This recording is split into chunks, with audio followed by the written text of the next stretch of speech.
Hello and welcome back to Let's Play Cave Story. Now we have moved on to Grass Town, the third area of the game, and we're going to talk to this guy. Hello, my name's Santa. I was off stopping that one. So we need to find this guy's key. Luckily, it's not too far in. So now we have to deal with a new version of these little hopping enemies.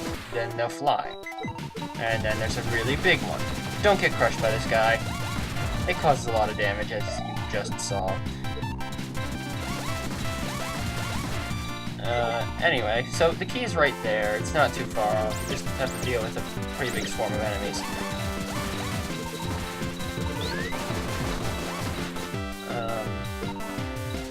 So now we're gonna go and grab the key, and now we gotta go and return it to Santa. So he's calling him Santa. Why? He's Santa. Mika's everywhere on this island. Oh, that's the key to my house. Thank you. Come inside. I've got a nice reward for you. Alright, nice reward. Sounds cool. Let's see what it is. So we got a save point here. And thanks, you really saved me there. Here, you can have this. You got the fireball. It's another weapon. That's what I'm actually going to show you. You're looking for someone? I haven't seen anyone else around here. If you want to go searching farther in, you have to pass through the fireplace and I don't know how to pronounce her name, Sauce. Anyway, the fireball. It's a new weapon that we got. It basically works like a Mario fireball. You can shoot 2 of them at a time. At least at level 1. And they cause 3 damage. And just as a note, those spikes you saw in the corner of Santa's house, those are a bit of a warning. Those are instant kill spikes. So it's just not touching them. Either way. So yes, at level 1, the fireball causes... Either way. So now continuing, now we have the fireball level 2. This causes... Wait a minute. 6 damage. Wait a minute, the fireball level 1. I'm messing myself up here. Yeah, the fireball level 2 causes apparently 6 damage. I don't even remember what it causes at level 3. Okay, so leveled up. Okay, causes 6 damage. I'm confused. Either way, at each increase of level, you'll be allowed to have 1 more fireball on screen.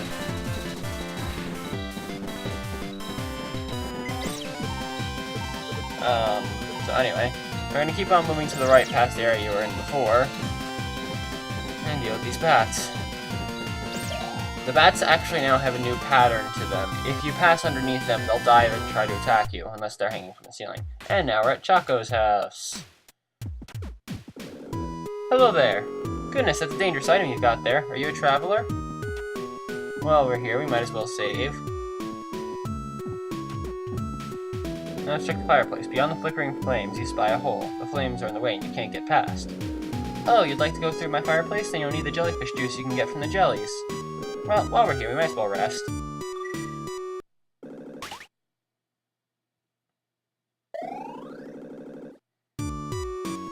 Okay. And we got an item. This is interesting. We're gonna move on now. So, you thought that the area was swarmed with enemies before, now we gotta deal with these jellies. Luckily, they die in 1 hit from just about everything.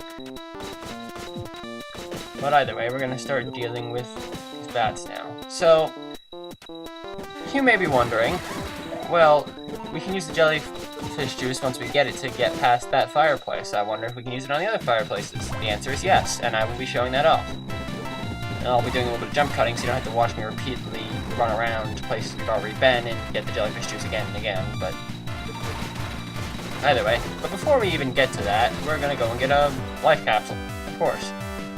I'm just gonna jump up through these platforms and jump across a little bit. And there it is. And look at how many jellies there are here. We got another life capsule. Our health increased by 5. So now we have 21 health. Either way, so now, if you saw that big jelly towards the top of the screen, that's the one that has the jellyfish juice. Now, the key to defeating it at least to defeating it easily, is keeping that block, that breakable block there, because it won't be able to get past it for a good amount of time, and you'll most likely be able to kill it within time to get past it. So just stand to the left of the block and shoot the hell out of it. Break, and there we go, we got a treasure chest. Open the treasure chest. We got the jellyfish juice. Okay, so now we're going to start the jump cutting. The first place we're going to head to is the assembly hall, back in the Mimiga village. So it's a little bit of backtracking, but who cares? Use the jellyfish juice on the fireplace, and you will find the bubbler, another weapon. Okay, so from the assembly hall's fireplace, how you use it is up to you. Okay, the bubbler is an interesting weapon to say the least. It has 100 ammo, but it recharges when you're not using it. The bullets are just bubbles that travel forward a short distance and then stop. They cause 1 damage. This weapon will seem kind of useless at first, but it becomes much more effective. It'll even seem more useless when I tell you that level 2 only increases the damage to 2, and level 3 only increases the damage to 3. But that's not all that changes, so you'll see. We're going to spend a little bit of time leveling up this weapon, which will take a little while first. So just bear with me on this one. You may notice how much more of a pain it is killing enemies with this. You notice the recharge rate is relatively slow.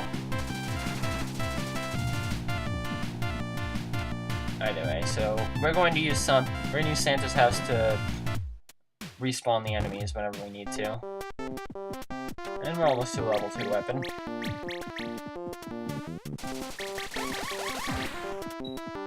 Okay, level 2. It's a bubble machine gun. The recharge rate is much faster, and it shoots much faster and further. Still only causes 2 damage, but still much more useful. Basically, it's like a shorter range, rapid-fire polar star. Either way, now level 3. This one's awesome. It'll create bubbles that'll start floating around you, and after they are around for a little bit of time, they'll shoot out a bullet and pop. They'll pop and shoot out a bullet. If you release the button, you'll shoot all the bullets at once. The bullets cause 2... The bubbles themselves cause 2 damage, while the bullets cause 3. And basically, this weapon is great for crowd control. If you're dealing with a lot of enemies at once, it's better to use this. Either way, continuing on, we're going to bring a jellyfish juice back to Santa's house. And that was probably kind of obvious. Either way, the item that you'll get here is not going to be useful right away. It's just kind of for convenience and knowing you to come back here later. You got the charcoal. Now, if you're hoping the description will help you out a little bit more with this one, it won't. Taken from a fireplace.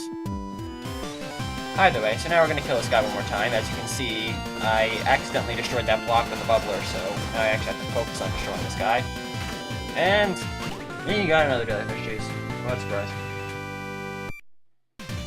And just so you know, that's not the last time we're going to need to get jellyfish juice. This is probably one of the most backtracky parts of the game. Okay, not really, but that was a complete lie. I don't know why I said that. Either way, so now we're finally going to go back to Choco's house and put out the fireplace. So now, once you go past this point, for a little while, if you go back to the previous area, you will have to get another jellyfish juice, so I'd suggest not going back.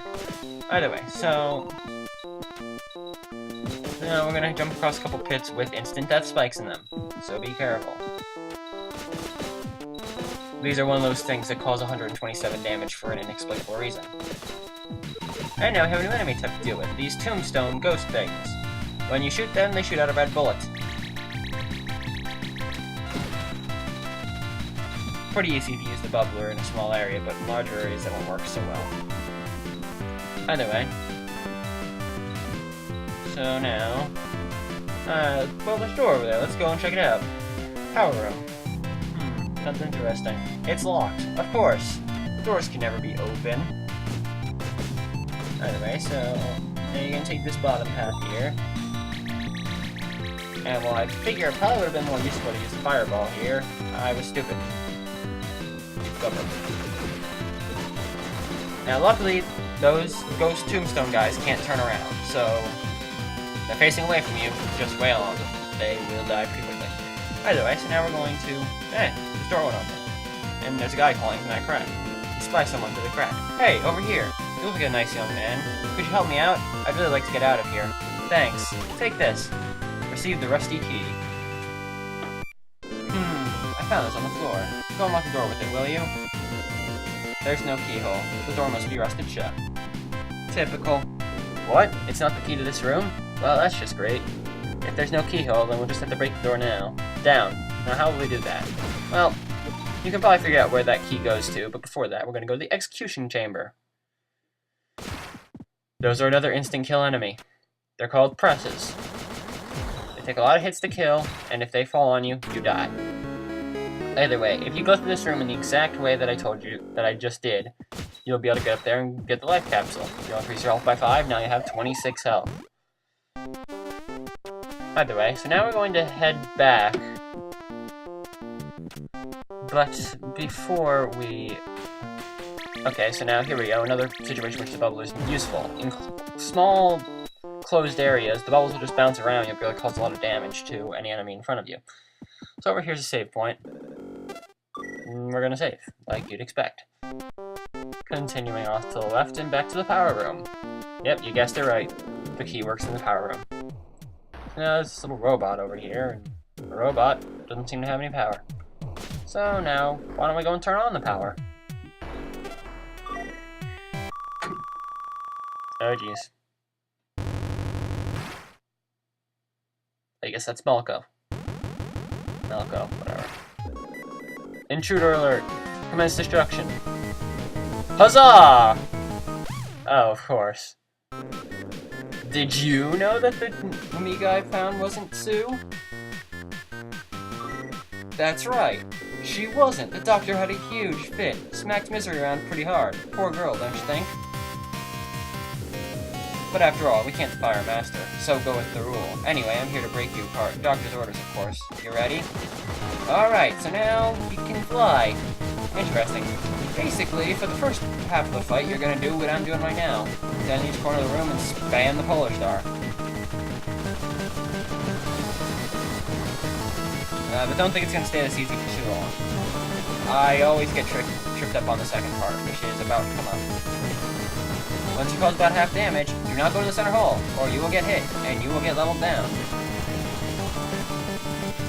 just gonna start jumping and shooting out bullets like that, so be careful. Either way, Balrog still isn't a really hard boss.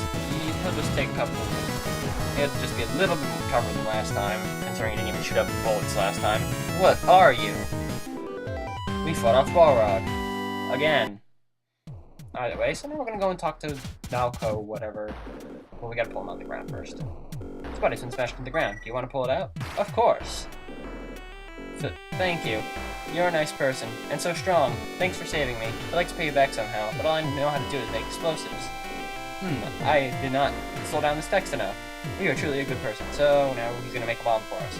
We need 3 bomb-making materials. Charcoal, jellyfish juice, and gum base. You should recognize 2 of those items. That's why I had you get the charcoal before. Either way. And now all the fans are activated. If you hold the jump button while you're in a fan, you'll go higher, and so forth. And so now we're going to save, and we're going to end off this part. And we're going to finish off Grasstown in the next part. Alright, see you then. I'm Soul, signing out.